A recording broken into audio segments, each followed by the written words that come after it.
Hi, Lisa Crosta here from Crescent Harbor Private Wealth. Because people are starting to work on their tax returns, I thought I'd do a short video that talks you through your W-2. There's a lot of different numbers on there, and they don't always match up, and people get confused why. So I'm just going to take a few minutes here, share a sample W-2, and walk you through why the numbers may be different on different lines. So here's just a sample right here. Now, first line is the line most people look at. This is your right here, 180,000 in my example, wages and compensation. So that number actually is usually not so even. It has usually, an uneven 324 or something at the end, because what this number is what you earned less what you paid for health insurance benefits at work, the health insurance premiums, and less what you contributed to a 401k or a 403b. Not a Roth 401k, a regular pre-tax. So let's assume in my example here that the person made $200,000. They put 10,000 into a 401k and 10,000 into paying health insurance premiums, just to keep the numbers simple. So the net there is 180. That's what gets taxed. That's what you've been so far taxed on. I'm going to move myself. In this example, they had 37,500 withheld from taxes so far this person paid in. And this number, this 180, goes literally on the first page of your front of your tax return. And this will be somewhere on the second page, taxes already paid in. This number here, Social Security wages, differs from this.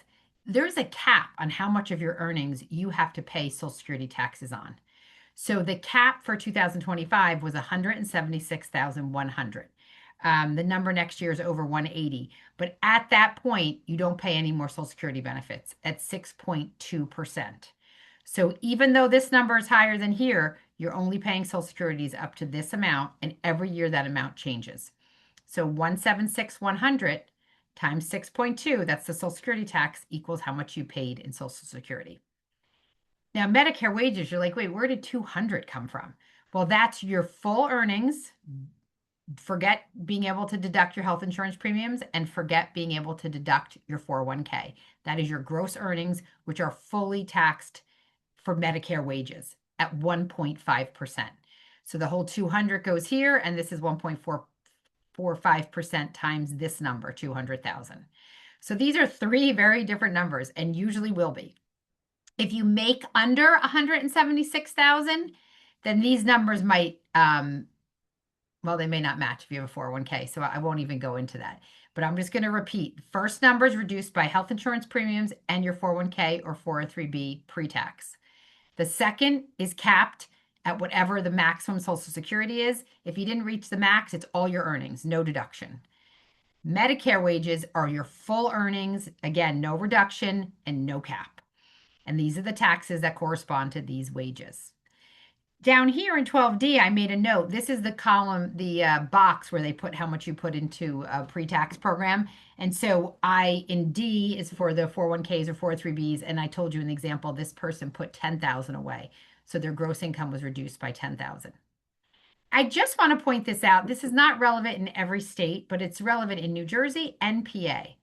Neither of those states allow you to reduce your taxable wages by your health insurance benefits. So if you look down here, I have this client in New Jersey, and then I have their wages in New Jersey at 190,000. You're like, wait, that's a fourth number now. So four different wage numbers on here, right?